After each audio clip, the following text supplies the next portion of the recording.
l'embrayage, il est. Pourtant, hein? Ah, l'embrayage, il est. Ah, Il est dur, hein. Non, mais j'y crois pas, là. Ma moyenne, elle va baisser de fou, en fait. Mais Ok. 3,8, c'est une catastrophe. ok, ça va. Bon, je change. Bonjour à toutes et à tous, et bienvenue dans ce nouvel épisode d'Embalade. Je suis avec Youssouf. Bonjour à tous. Youssouf hein, qui va se présenter, comme on avait fait avec Lorraine. Youssouf, ta voiture, c'est compliqué. Ta voiture, c'est compliqué. Hein, il va présenter sa magnifique Citroën C5, mais d'abord, Youssouf, présente-toi. Ok, très bien. Donc, bonjour à tous. Je me présente. Je m'appelle Youssouf Hamada et je suis le fondateur de Ikanji. Ikanji, c'est un accompagnement à 360 degrés sur le plan physique et sur le plan psychique. J'ai pour habitude de dire on a tendance à aller voir un psychologue d'un côté, un thérapeute ou autre, et puis après un praticien du bien-être physique de l'autre. Et en fait, l'idée c'est de pouvoir penser différemment, un accompagnement différent pour un accompagnement global de la personne. Voilà ce qu'est Ikanji et voilà qui je suis. Ah, ok. Ikanji, pour le coup, moi je connais bien. Hein. Youssouf et moi, on a fait Diversides. Vous allez en voir hein, des gens de Diversides dans ce format-là. Mais je vais souvent me faire masser chez lui quand les tournages sont un peu fatigants, un peu compliqués. Je vais me faire masser dans son institut et ça se passe vraiment très très bien. Très très bien pour le coup. Il fait des massages qui sont thérapeutiques et non de bien-être. Donc ça peut faire un peu mal, mais on est bien à la fin. Ça, je peux vous le garantir. Et Youssouf, du coup, ça tu roules en Citroën C5. Oui. La Citroën C5, pour repréciser, c'est la Citroën C5 donc de première génération, mais en phase 2, équipée d'un moteur 2 litres HDI 110. Donc ce moteur, il est increvable, hein, vous le savez. En fait, le but, c'est de ne pas faire siffler ses freins. La voiture va bien, ne vous inquiétez pas, mais il m'a mis au défi, surtout qu'il y a la note après à la fin, il faut qu'elle soit bonne. Mais oui, donc on est sur un moteur quasiment increvable, très économe. Youssouf, pourquoi as-tu acheté cette Citroën C5 ? En fait, cette voiture, je l'ai achetée justement sur un de mes déplacements à Orléans où justement je pars régulièrement faire des techniques par ventouse, du shiatsu ou autre. Et en fait, j'ai rencontré un mécano à qui je fais régulièrement des séances. Et j'ai pour habitude à chaque fois de venir avec des tables de massage, donc en moyenne 3 tables de massage et beaucoup de matos. Et à la base, je lui avais demandé une Kangoo. Et donc, il m'a dit, j'ai que ça comme voiture. Et le prix qu'il me l'a vendé, c'était 2000 € à l'époque. Et il m'avait fait un très bon prix. Et en fait, j'étais pas intéressé du tout parce que au départ, la voiture était trop grande. Pour moi, c'est un bus en fait. Donc, du coup, c'était compliqué de se garer avec et tout ça. Donc, j'ai dit non, ça m'intéresse pas. Et en fait, comme je suis quelqu'un qui se laisse facilement avoir, il m'a montré un bouton. Et c'est une des raisons pour laquelle je l'ai acheté. Le bouton qui est au milieu, tu pourras le tester si tu veux au feu. Les suspensions. Et en fait, c'est un truc magique. La voiture, tu appuies sur le bouton, elle monte. Elle peut se transformer en 4x4 quand tu vas dans des endroits comme des fois dans la forêt ou des trucs comme ça, pour qu'elle soit beaucoup plus en hauteur et pour rouler sur la boue et ainsi de suite. Et je trouvais ça juste fantastique. Et c'est une des raisons pour laquelle je l'ai acheté, hormis le coffre qui est juste aussi grand qu'une Kangoo. Qui est énorme pour le coffre. Oui, bon. Quand il dit que ça se met en position 4x4, enfin, que ça se transforme en 4x4, bien sûr, on ne passe pas sur une transmission intégrale, vous l'avez compris. Oui. Mais la garde au sol augmente tellement qu'on peut aller sur des chemins un petit peu compliqués. C'est la fameuse suspension hydropneumatique de Citroën. Vous la connaissez normalement toutes et tous. On est sur un public quand même de connaisseurs sur notre chaîne. Et c'est la dernière voiture, enfin la Citroën C5 est la dernière voiture à avoir eu ces suspensions. La C5 de deuxième génération aussi l'avait. Et ça a disparu derrière sur les Citroën qui ont suivi. Là, bon, ça a l'air d'être en bon état parce que c'est très confortable. Oui. Et j'arrive à freiner sans faire siffler tes plaquettes aussi. Ouais. Là, tu vois, tu pensais que j'allais pas y arriver et finalement j'y arrive.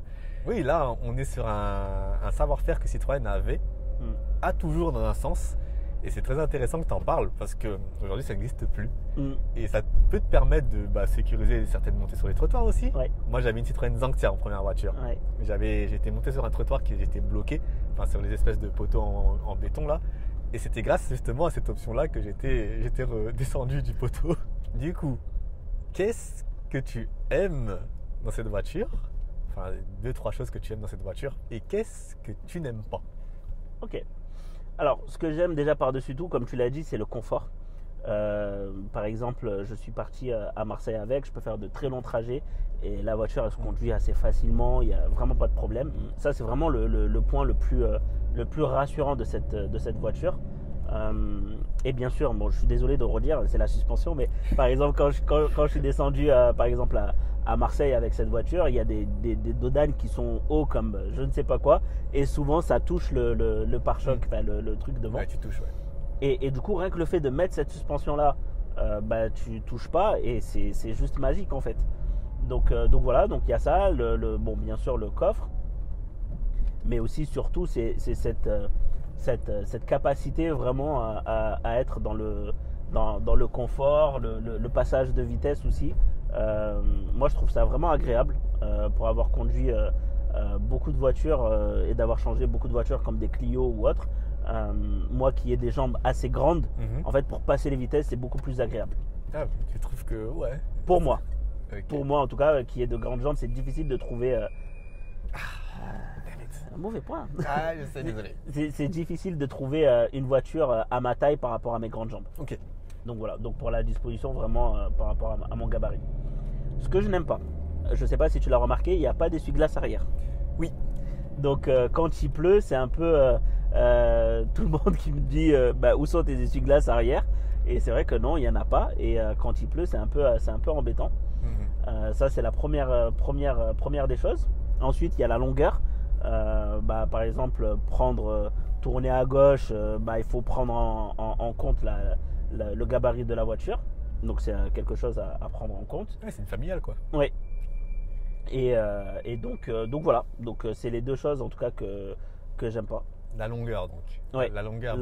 L'absence d'essuie-glace arrière, elle est assez particulière parce que c'est un haillon. Ouais, ça peut poser un souci. Après, la longueur, ça reste une voiture qui reste relativement compacte, même si c'est une berline familiale, non? Ça va. Oui, mais moi qui ai toujours eu l'habitude d'avoir toujours des petites voitures, moi si tu veux, je roulais en Clio 1, Clio 2, Oui.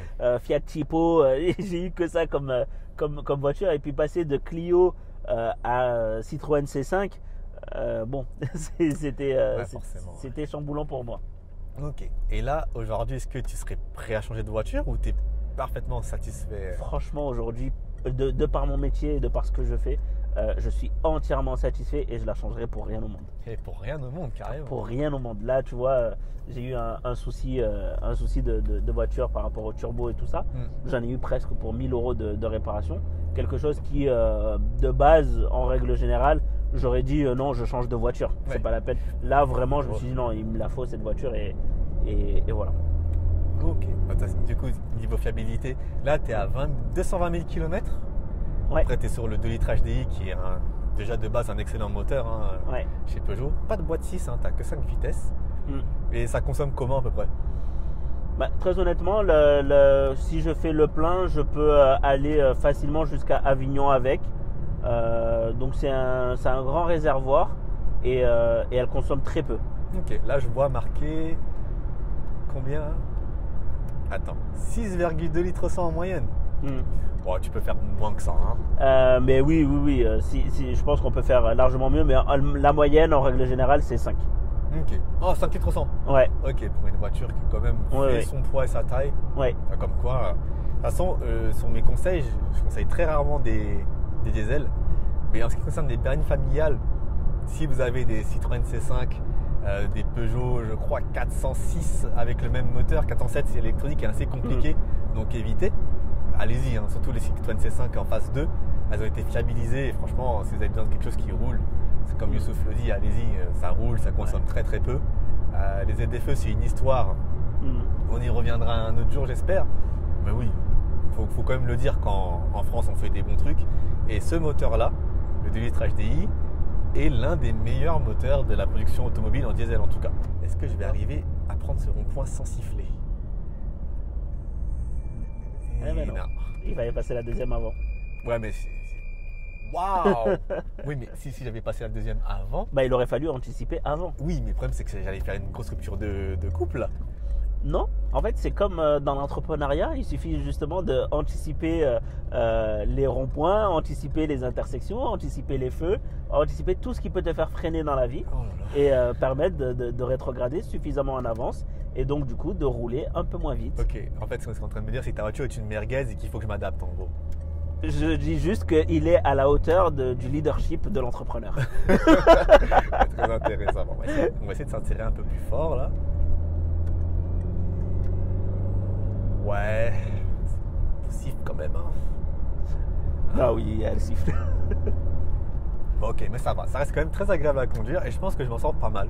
Oui, Alors, tu vas me le confirmer parce qu'on va passer, on est presque à la fin de la vidéo, on va passer à la fameuse VTC Experience, vous connaissez maintenant. Youssouf va me donner une note sur 5. Je m'attends à pas un super truc là pour le coup, mais tu dois me donner une note sur 5 et expliquer ta note, bien entendu. ok, ça marche. Moi, je te mettrais 3,8. Pourquoi 3,8? Parce que justement, savoir s'adapter en fonction de 3,8. Le mec, je le conduis bien. Il me lâche un 3,8. je t'ai dit, c'est une voiture, franchement, c'est une voiture où il faut vraiment bien savoir la conduire. Non mais j'y crois pas là, ma moyenne elle va baisser de fou en fait. Mais Ok. 3,8 c'est une catastrophe. Ok, ça marche. Bon, je change alors, c'est ça? Vas-y, oui, non mais fais quelque chose de plus correct quoi. Ok, ça marche. Bon, Hein? je la refais. Vas-y, on la refait. 3,8. Allez, vas-y, on la refait. Mais c'est la note que je t'aurais vraiment donnée en tout cas. Refais-la. Ok. Revois ta note. 3,8. 4,2, oui, ok. 3,8. Ok. Vas-y, je t'écoute. Ça marche. Donc, moi, la note que je te mettrais, c'est 4,3. Pourquoi 4,3? Parce que justement, par rapport au freinage et tout ça, c'est une voiture qui est très compliquée à conduire, surtout là, en fonction de la situation. Et justement, c'est un vrai challenge. Donc, c'est déjà bien d'être à ce niveau-là. Donc voilà, mais tu as rempli en tout cas beaucoup de choses. C'est beaucoup plus Ok. agréable d'être à l'arrière. pour toi. Regarde, À l'arrière. on va y arriver là. On va y arriver. Je t'écoute. Non, on va y arriver, regarde, je vais m'arrêter là. Normalement, le feu il est rouge là. Ah, Pour te rendre compte que tu as le droit. Seconde. C'est un peu chaud. regarde. T'as vu? Il n'y a pas de bruit. Attends, mais je suis pas à l'arrêt encore. Regarde. Ok, c'est bon, j'ai réussi. Ok, d'accord. Mais tu c'est comprends le truc, c'est vraiment ça qu'il faut respecter. bon. Ouais, qu'il faut gérer, ok. Mais l'idée, c'est vraiment ça. Et savoir gérer ça, c'est vrai que très peu de personnes, voire personne n'a réussi à part toi. Et franchement, voilà pourquoi je te mets cette note-là. D'accord, donc on sera d'accord que 3,8 c'était quand même assez sévère au départ. Moi, c'était vraiment la note que je t'aurais mis. Non mais j'y crois pas. Il est en train de m'expliquer que je connais sa voiture comme personne ne peut le faire à part lui, mais j'ai 3,8 sur 5. Ah, Quoi. mais la plupart, je leur en mettrais 2 ou je leur en mettrais 1. Ok, d'accord. Oui, Ok, c'est- il y a une perspective là Il y qui a une change. perspective. Ok, d'accord, très bien. Là, il y a une perspective quand même. Mais par contre, je suis désolé, moi, si tu veux, je te mets au défi, je conduis la voiture, t'entendras pas le bruit. Ah, purée, Youssouf. T'abuses. Ok, très bien. Bah, merci Youssouf. Il n'y a pas de quoi. Est-ce que tu as un mot de la fin? Le mot de la fin, c'est souvent on a des problèmes de voiture. Et moi, j'aime bien avoir cette philosophie de vie là. C'est que lorsque j'ai un problème dans ma voiture, je me pose la question, le lien qu'il peut y avoir dans les problèmes que je peux rencontrer dans ma vie quotidienne. Mhm. Par exemple, là récemment, j'ai eu un problème de turbo, j'ai changé de turbo. J'avais un problème professionnellement, en tout cas, où j'avais du mal à mettre le turbo. Et du coup, lorsque je freine, ça fait beaucoup de bruit. Et donc du coup, voilà. Et donc, du coup, j'aime bien cette philosophie-là et de réfléchir parce que l'état de la voiture est à l'image de l'état du conducteur. Oh, très, très philo ça. Oui. Ça veut dire que bon, ma Lexus ça va vu qu'elle est toujours en super état. Peut-être que je suis en super état. Pas physiquement, mais parce que ça va se régler avec un massage. Mais en tout cas, ok, d'accord. Très bien, très bien. Bah, merci Youssouf. Il n'y a pas de quoi. Les amis, moi je pense que ça sera tout pour nous. C'était un épisode assez marrant pour le coup. Encore un merci à Youssouf. Merci. Je rappelle, Youssouf et son institut de bien-être, Ikanji, qui se trouve à Évry-Courcouronnes. Ouais. Je laisserai l'adresse là et l'Instagram d'ailleurs sur la description et tout ça. Pas de souci. Moi, je vous retrouve pour une prochaine vidéo, un prochain format en balade avec d'autres invités. Et en attendant, vous portez bien, vous conduisez bien prudemment. Hein, vous essayez de ne pas faire siffler vos freins. Et on se retrouve pour la prochaine vidéo. Allez, peace.